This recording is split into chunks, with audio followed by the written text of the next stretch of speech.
कहानी शुरू होती है एक होशियार लड़के लाइट से, जो स्कूल में अपनी पढ़ाई में व्यस्त है। तभी मौसम अचानक अजीब सा हो जाता है, तेज हवाएं चलने लगती हैं और बादलों की गड़गड़ाहट सुनाई देती है। तभी आसमान से एक अजीब सी डायरी जमीन पर गिरती है। लाइट उत्सुकता से उसे उठाता है और गौर से देखता है। पहली नजर में ये कोई साधारण कॉपी लगती है, लेकिन उसका रहस्यमय रूप कुछ अलग ही कहानी कहता है। वो उसे चुपचाप अपने बैग में रख लेता है। थोड़ी ही देर में बारिश शुरू हो जाती है। स्कूल के भीतर जाते समय वो देखता है कि एक लड़का दूसरे बच्चे को परेशान कर रहा है। लाइट उस बच्चे को रोकने की कोशिश करता है, लेकिन बदले में उसे एक जोरदार मुक्का पड़ता है। वो जमीन पर गिरता है और उसका बैग भी फैल जाता है। गिरते ही उसके बैग से कई छात्रों के होमवर्क बाहर आ जाते हैं। ये देखकर बाकी छात्र समझ जाते हैं कि लाइट सबकी मदद करता था। यही बात शिक्षक तक पहुंचती है और उसे अनुशासन के लिए प्रिंसिपल के पास भेजा जाता है। वहां से उसे एक कमरे में अकेले बैठने की सजा मिलती है। अकेले बैठा लाइट धीरे धीरे उस अजीब नोटबुक की ओर फिर से आकर्षित होता है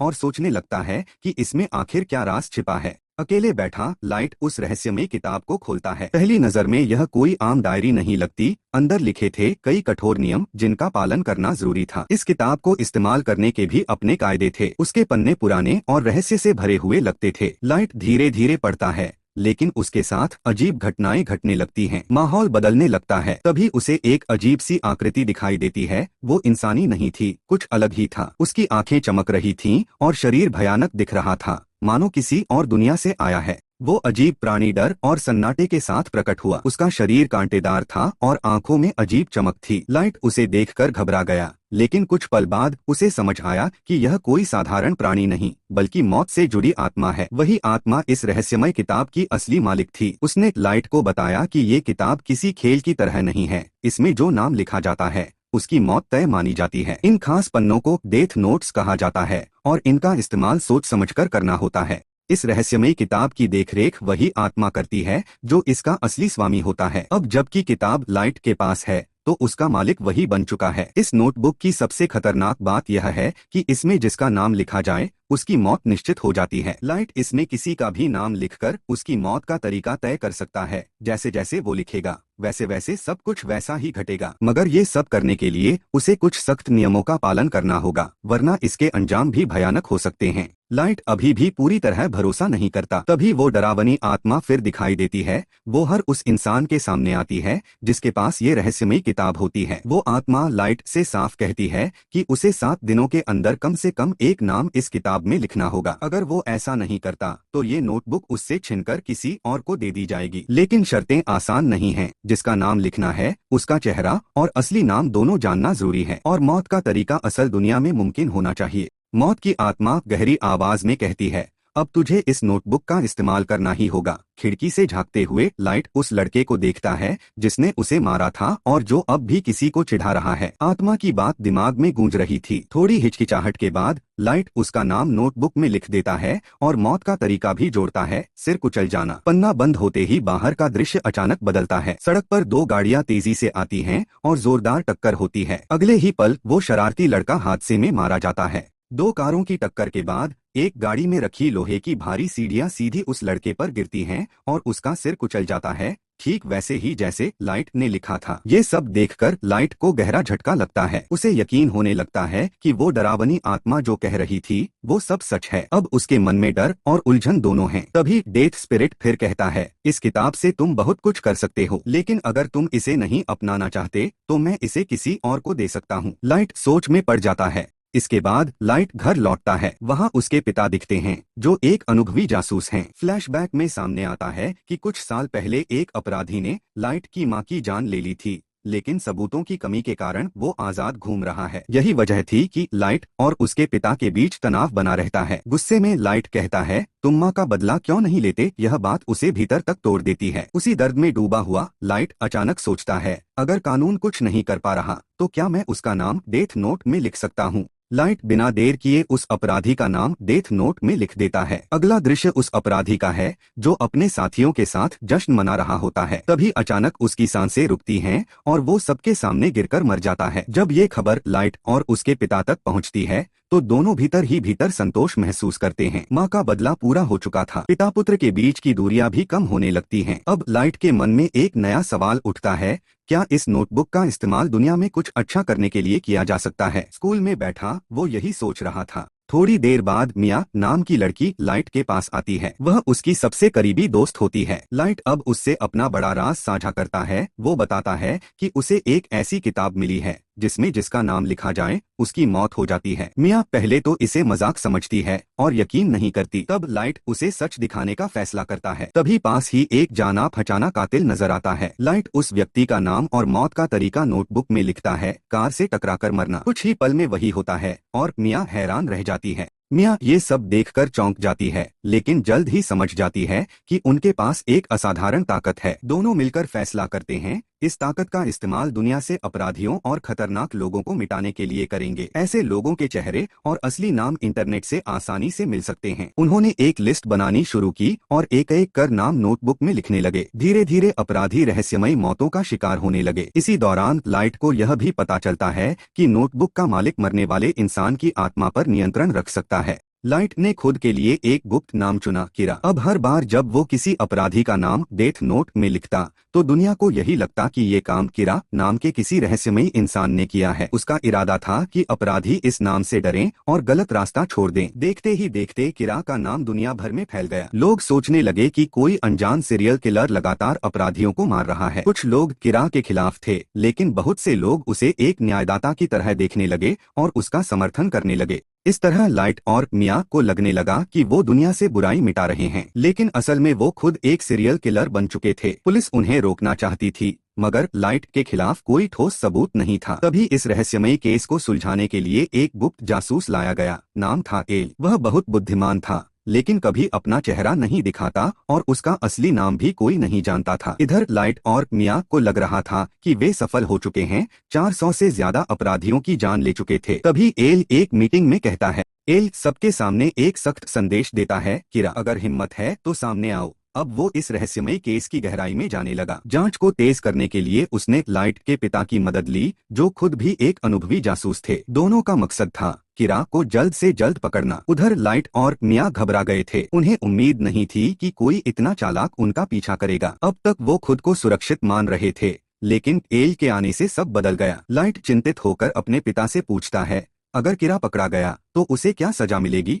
लाइट के पिताजी गंभीर होकर कहते हैं, अगर किरा पकड़ा गया तो आधी दुनिया उसे फांसी पर चढ़ते देखना चाहेगी और आधी ये जानना चाहेगी कि उसने सब कैसे किया। ये सुनकर लाइट की चिंता और बढ़ जाती है। वह ये बात मिया को भी बताता है और कहता है, हमें अब रुक जाना चाहिए वरना पकड़े जाएंगे। उधर एल को शक हो गया था कि लाइट भी इस मामले से जुड़ा हो सकता है, क्योंकि वो उसके पिता के कंप्यूटर डेटा तक पहुंच सकता था। इसलिए एल ने लाइट की निगरानी के लिए एक गुप्त एजेंट को जिम्मेदारी सौंप दी। अब एल का एजेंट हर वक्त लाइट की निगरानी करता था। ये जानकर भी लाइट खुद को सामान्य दिखाने की कोशिश करता रहा। वहीं मिया निराश थी, क्योंकि अब लाइट को नोटबुक में दिलचस्पी नहीं रह गई थी, जबकि मिया के लिए ये सब एक रोमांच की तरह था। एल अब उनकी राह की सबसे बड़ी रुकावट बन चुका था, लेकिन चाहकर भी वे उसे मार नहीं सकते थे, क्योंकि उन्होंने न तो उसका असली नाम जाना था, न चेहरा देखा था, और यही नोटबुक का एक सख्त नियम था। लाइट और मिया इसी बात पर चर्चा कर रहे थे। मिया एक सुझाव देती है, जो भी एजेंट किरा को पकड़ने की कोशिश कर रहे हैं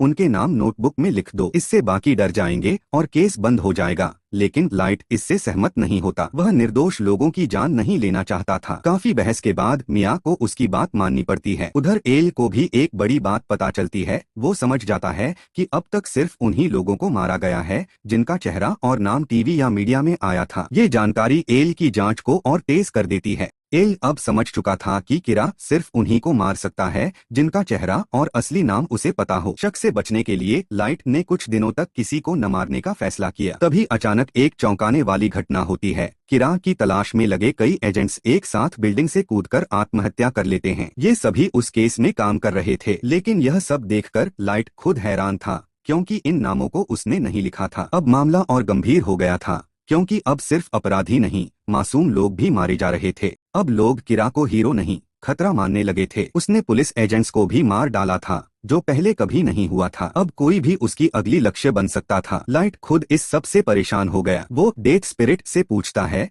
क्या ये तुमने किया? आत्मा जवाब देती है, नहीं, ये नाम किसी और ने लिखे हैं, मैं ऐसा नहीं कर सकता। उधर लाइट के पिता एक सेमिनार में खुलकर किरा को ललकारते हैं, अगर सच में ताकत है तो मुझे मारो, मासूमों को मारना बंद करो और सामने आओ। ये सब टीवी पर लाइट और मिया देख रहे होते हैं। मिया गुस्से में लाइट से कहती है, अपने पिता का नाम भी नोटबुक में लिख दो। ये सुनकर लाइट चौंक जाता है और कहता है, मैं अपने ही पिता को नहीं मार सकता, क्या तुम पागल हो गई हो। उधर एल बड़ी समझदारी से मामले को आगे बढ़ा रहा था। वह जानबूझकर देखना चाहता था कि क्या किरा लाइट के पिता को निशाना बनाएगा, लेकिन जब ऐसा नहीं होता और लाइट का पिता सुरक्षित रहता है तो एल का शक यकीन में बदलने लगता है। अब उसे यकीन हो जाता है कि किरा कोई ऐसा है जो लाइट के बहुत करीब है। अब एल को पूरा यकीन हो चुका था कि किरा कोई और नहीं बल्कि लाइट ही है। एक रात वो सीधे लाइट का सामना करता है और कहता है, तुम ही हो किरा, है ना। वो लाइट का चेहरा गौर से देखता है और कहता है, अब ये सब बंद करो। लेकिन लाइट चुपचाप वहाँ से चला जाता है बिना जवाब दिए। अब वो जानता था कि खतरा उसके बहुत करीब आ चुका है। चाहकर भी वह एल को नहीं मार सका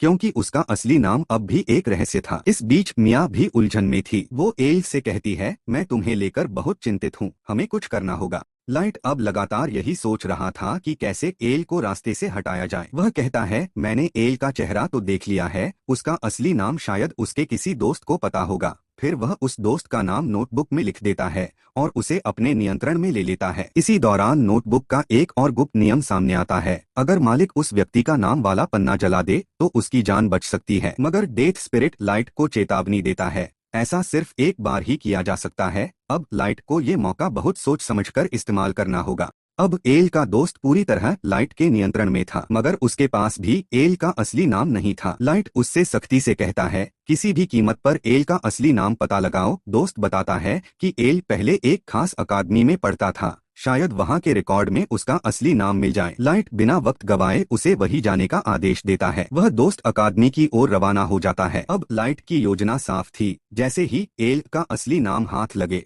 उसे नोटबुक में लिखकर हमेशा के लिए खत्म कर देना। लाइट की योजना थी कि जैसे ही एल का असली नाम मिल जाए वो उसे नोटबुक में लिख देगा और फिर उस पन्ने को जला देगा जिसमें एल के दोस्त का नाम है, ताकि उसकी जान बच जाए। सब कुछ फिर से सामान्य हो जाएगा। लेकिन एल को शक हो जाता है कि उसका दोस्त गायब है और वो समझ जाता है कि यह सब लाइट की चाल है। बेचैन होकर एल अचानक बिना बताए लाइट के घर पहुंच जाता है। वहाँ वो उसके पिता से कहता है, आपका बेटा ही असली किरा है, उसी ने मेरे दोस्त को गायब किया है। मगर लाइट खुद को पूरी तरह निर्दोष दिखा रहा था। लाइट के खिलाफ कोई सबूत नहीं था, इसलिए एल चाहकर भी उसे पकड़ नहीं सका। उसने घर की तलाशी ली, लेकिन न तो कोई सुराग मिला, न ही वह रहस्यमयी नोटबुक, क्योंकि मिया पहले ही उसे अपने साथ ले गई थी। तभी लाइट को एल के दोस्त का कॉल आता है, जो कहता है, मैं अकादमी पहुंच गया हूं, मेरे पास अब ज्यादा वक्त नहीं है। वो नाम बताने ही वाला होता है कि लाइट नोटबुक चेक करता है, लेकिन हैरानी की बात यह थी कि नाम वाला पन्ना वहाँ नहीं था। वह पन्ना तभी गायब हो गया जब वह उसे जलाने वाला था। इससे पहले कि नाम सामने आता, एल का दोस्त मर गया।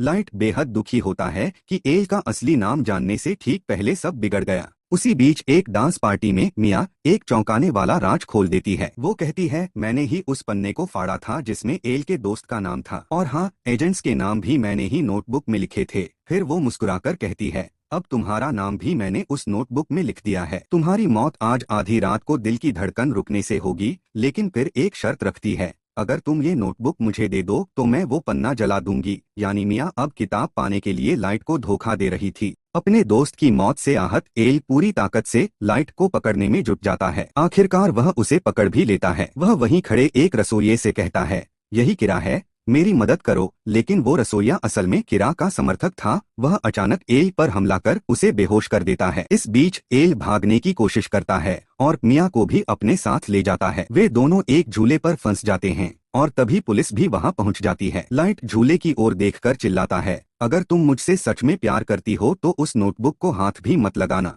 लाइट मिया से कहता है, हम सब ठीक कर सकते हैं, बस साथ रहो। मगर लालच में डूबी मिया गुस्से में आ जाती है और नोटबुक छीन लेती है। लाइट उसे रोकते हुए कहता है, तुमने मुझे गलत समझा। मिया को शक होता है कि शायद लाइट ने उसका नाम भी पहले से लिख दिया है। डर और गुस्से में दोनों के हाथ से नोटबुक फिसलती है और वे ऊंचाई से नीचे गिर जाते हैं। मिया की मौके पर मौत हो जाती है, लेकिन लाइट नदी में गिरता है और किसी तरह बच जाता है। अगला दृश्य अस्पताल का है, जहां लाइट बेहोश पड़ा है और डॉक्टर कहते हैं कि वो कोमा में है। इधर और भी अपराधी मारे जा रहे थे, जबकि लाइट अब भी कोमा में था। लोग हैरान थे कि जब एल को लाइट पर शक था तब भी मौतें क्यों हो रही थीं। असल में जब मिया और एल झूले से नीचे गिरे तब नोटबुक का एक पन्ना उड़कर अलग हो गया था और जल गया था। उसी पन्ने पर लाइट का नाम लिखा था। यह लाइट की चाल थी। उसे पहले ही शक था कि मिया उसके खिलाफ जाएगी, इसलिए उसने पहले से नोटबुक में लिखा था कि अगर मिया किताब वापस लाती है तो वह मर जाएगी, और वही हुआ, जिससे लाइट की जान बच गई।